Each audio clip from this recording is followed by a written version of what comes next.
Oke, Oke, thank you. Assalamualaikum warahmatullahi wabarakatuh. Waalaikumsalam Waalaikumsalam warahmatullahi warahmatullahi wabarakatuh. wabarakatuh. Ketemu lagi di Udar artikel 2. Kali ini kita ngomong tentang eh, tradisi mendengar dan tradisi mengalami. Artinya begini, kita ngomong tradisi Islam, rata-rata kita ngomong tradisi suara, teman-teman. Seperti misalnya solawatan, kiroah, pembacaan Quran itu kan tradisi ya, dan itu melibatkan suara. Suara memainkan peran penting dalam tradisi itu. Yang kedua ada adzan. Adzan juga menjadi bagian dalam tradisi Islam yang penting, yang itu menunjukkan suatu identitas dan semacam dominasi bahwa oh ini daerah Islam gitu ya. Yang ketiga, selain adzan ada istilahnya eh apa tik? Aku lupa. Satu solawat, kedua adzan, Yang ketiga. pertama itu resepsi Al-Quran, yang kedua Hmm, azan, yang ketiga tradisi musikal Islam gitulah. Oke, musik. Gampangannya kayak ngono. Betul, betul. Yang ketiga musik, lebih ke solawatan gitu ya. Solawatan juga menjadi bagian dari tradisi yang dari tiga model tradisi yang basisnya suara ini muncul istilah soundscape gitu ya. Yang buku ini lagi-lagi mengutip soundscape-nya Hirskin gitu ya, bahwa sound, eh, s- suatu ruang yang di dalamnya berdengung ayat Quran, pujian kepada Nabi, dan sebagainya itu memiliki dampak tertentu pada seorang Muslim yang mendengar gitu ya. Nah, dari tradisi ini ternyata ada loh beberapa, bukan beberapa, ada loh komunitas yang itu nggak bisa mengalaminya. Mereka adalah teman-teman Muslim tuli. Nah, malam ini kita akan mendiskusikan melalui buku karya Lauren Osborne ini tentang bagaimana teman-teman Muslim tuli itu mengalami keberislamannya di dalam kesunyian. Kira-kira itu. Langsung saja kita akan mendengar penjelasan, ulasan yang nanti kita diskusi di akhir ya dari eh, Liftik, pengajar di UIN Surabaya ya. Monggo, waktu dan tempat kami persilahkan, Dik. Oke, terima kasih. Bismillahirrahmanirrahim. Assalamualaikum warahmatullahi wabarakatuh. Waalaikumsalam warahmatullahi Waalaikumsalam wabarakatuh. warahmatullahi wabarakatuh.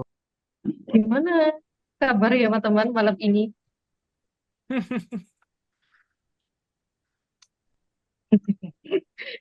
Kok coba ketawa doang?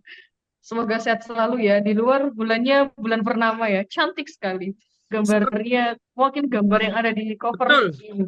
Seperti gambar aku baru Cantik bilang kayak itu. kamu. Kalau bulan bundar gini harga ikan mahal. Ikan laut itu mahal. Beneran. Serius aku gak bohong. Soalnya nemenin ibuku ke pasar. Oke, Oke. lanjut ya. Jadi buku Lauren Osborne ini atau bukunya Bu Lauren ini me- dia menelurkan karya ini itu dari bahan ajar yang diajarkan dia di kelas. Jadi dengan judul mata kuliah yang persis dengan judul buku ini. Seperti itu. Nah, karena ini itu ditujukan untuk mahasiswanya yang notabene adalah minoritas muslim ya. Jadi Bu Lauren itu mengajar di sebuah kampus di Amerika.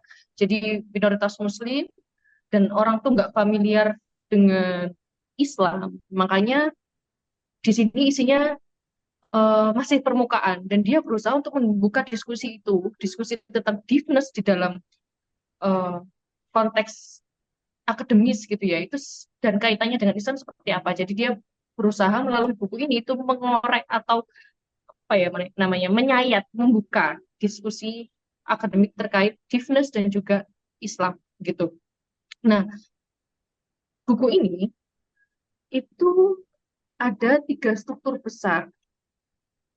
Yang pertama tentang pondasinya, pondasinya seperti tadi yang dijelaskan dengan Mas Ipung bahwasanya pondasinya adalah suara, suara dalam Islam.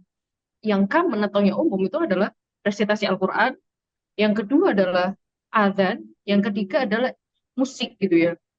Maka buku ini mengeksplorasi bagaimana pentingnya praktik bunyi atau suara dalam tradisi yang sebagian besar berasal dari satu oralitas Al-Quran yaitu pewahyuan, yang kedua resitasi Al-Quran, yang ketiga bagaimana bunyi bisa menjadi sebuah pijakan awal masuki kebudayaan manusia. Jadi yang pertama itu dihadirkan fondasinya gitu ya, permukaannya. Terus yang kedua, frameworknya seperti apa, kerangka teorinya seperti apa sih, pembahasan tentang suara sehingga Islam itu disebut sebagai hearing religion gitu. Terus yang ketiga ada genre yang berkaitan dengan Islam dan musik gitu ya. Terus lanjut, sekarang eh kita langsung ke Divers aja. Halaman berapa ya?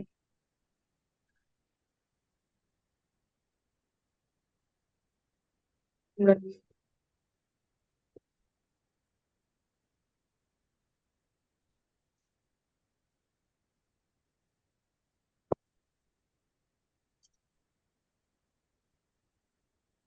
Oke, sound dan orality menjadi kunci penting sejak Quran pertama kali muncul, baik hubungannya dengan konteks puisi pra-Islam, ciri-ciri tekstualnya, kisah-kisah wahyuan, transmisi sejarah awal Islam dan perayaan dalam edukasi Islam dan praktik ritual di seluruh dunia. Misalnya tadi resitasi Al-Quran, yang kedua azan, yang ketiga itu tadi musikal Islam seperti salawatan, burda, qasidah, nasyid, dan juga qawali. Nah, terus sekarang masuk ke Divnes. Ini saya buka dua layar ya.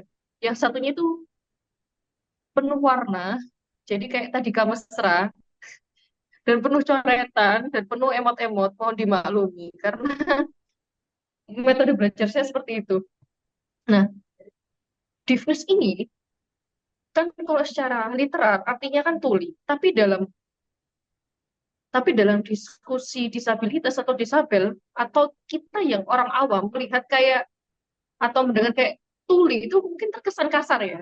Tapi biasanya orang-orang lebih sopan menggunakan kata tunarungu gitu kan. Tunarungu atau penyandang disabilitas tunarungu kayak gitu ya. Tapi sebenarnya dalam komunitas itu sendiri lebih struck dan lebih nyaman disebut dengan tuli gitu. Itu sudah saya konfirmasi ke komunitas tuli, bukan komunitas tuli apa ya, aktivis yang memang yang belum di dunia komunitas tuli gitu. Jadi memang mereka lebih senang menggunakan kata tuli daripada tunarungu gitu. Nah, bagaimana posisi Divnes, bagaimana posisi orang-orang tuli atau muslim tuli dalam diskusi akademik? Nah, itu nyaris, nyaris, nyaris, nyaris sedikit untuk untuk bilang hampir tidak ada gitu ya. Jadi sangat sedikit yang membahas tentang kaitannya Divnes dengan Islam sebagai uh, hearing religion kayak gitu ya. Nah, terus uh, di bagian Divnes ini ada sebab lagi. Cuman enaknya dari Bu Lauren itu, dia setelah setiap satu chapter dia memberikan further reading.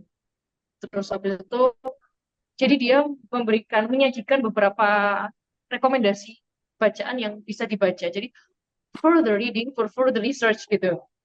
Kayak gitu. Terus dia juga karena ini adalah awal, maksudnya bukan awal, artinya itu sebagai pengawal orang-orang mau membuka diskusi ini atau mempelajari ini lebih dalam, dia juga menyajikan video-video yang bisa diakses melalui channel YouTube-nya gitu, supaya bisa konkret untuk mendapat gambaran gimana sih tradisi-tradisi praktek-praktek Islam yang ada di Islam sebagai eh, Islam sebagai agama dengar gitu ya, seperti itu. Nah, Divnes di dalam pembahasan ini itu ada beberapa pembahasan lagi di dalamnya.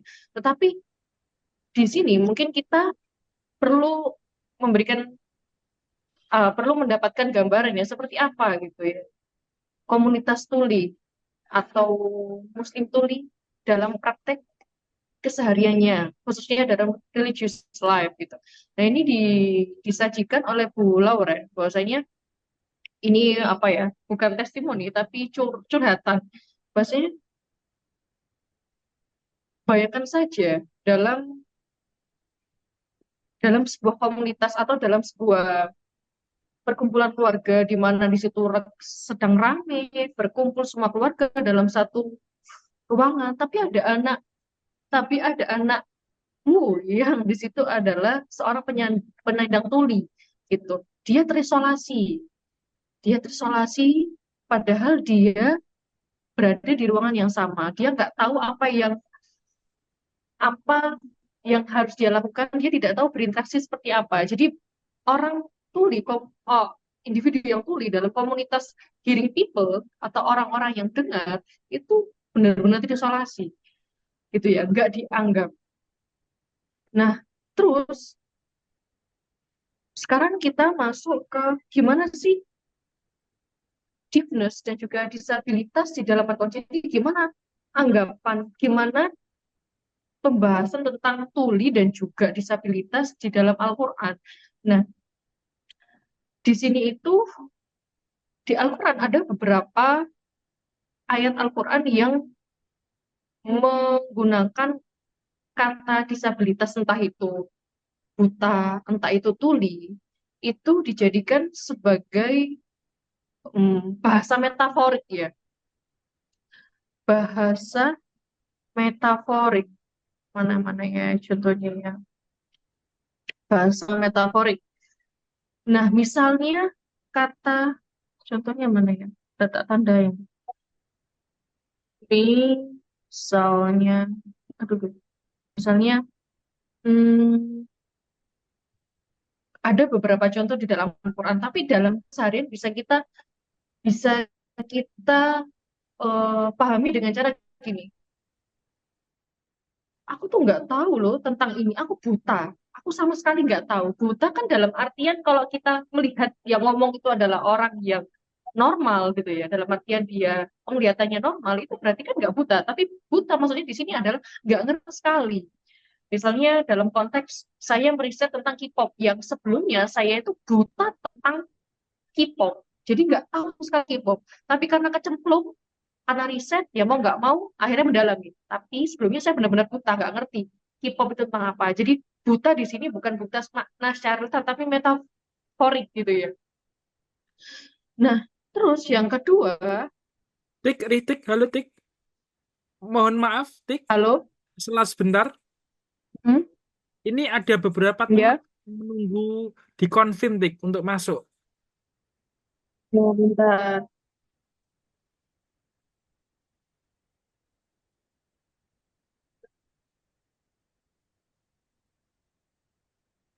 Ini besok kita beli yang itulah, yang pro lah. sopir ya, masa gak tuku. Iya, sih. Besok yang beli Ayub. Siap, Yub ya? Aduh, aduh. Oh, siap insya Allah Pak. Hmm. Oke. Terus kita lanjut lagi Lanjut, Tik. Sorry, sorry. ya. Nah, Kenapa? bahasa atau tentang oke, kata atau istilah tentang tuli, tunarungu, dan semacamnya di dalam Al-Quran itu disetarakan dengan tidak memahami. Jadi cenderung pada narasi-narasi negatif gitu. Misalnya dari akar kata sot mimim, sumun gitu ya, sumun gitu. Itu bisa ditemukan 15 kali di dalam Al-Quran, ada 15 kata. Dan itu pemahamannya merujuk pada gagasan untuk refusal to listen. Jadi menolak untuk mendengarkan, terus gak beriman atau menolak pesan-pesan ilahi. Jadi maksudnya di situ kata deafness, tuli, atau yang berkaitan dengan disabilitas dalam Al-Quran itu cenderung pada hal yang metaforik dan perumpamaan yang negatif kayak gitu, yang berkaitan dengan penerimaan atau tidaknya terkait kalam-kalam ilahi atau perintah dalam agama gitu ya. Seperti itu. Misalnya ada di contohnya di surat Al-Baqarah ayat 171. Bisa nggak ya di sini share? Coba kita lihat Quran.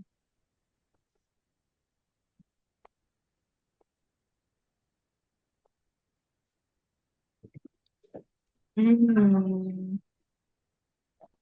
171 ya tadi. Benar nggak sih?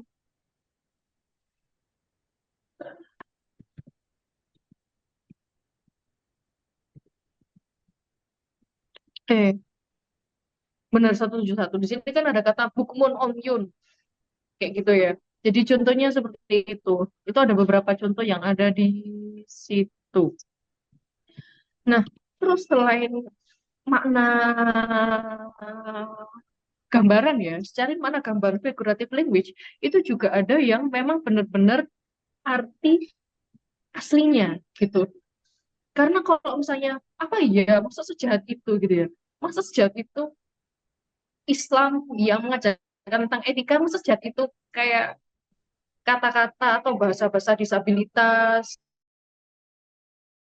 terus buta, terus tuli, itu kok cenderung pada hal yang menolak atau negatif dalam praktek Islam. Itu hanya perumpamaan, itu metafora.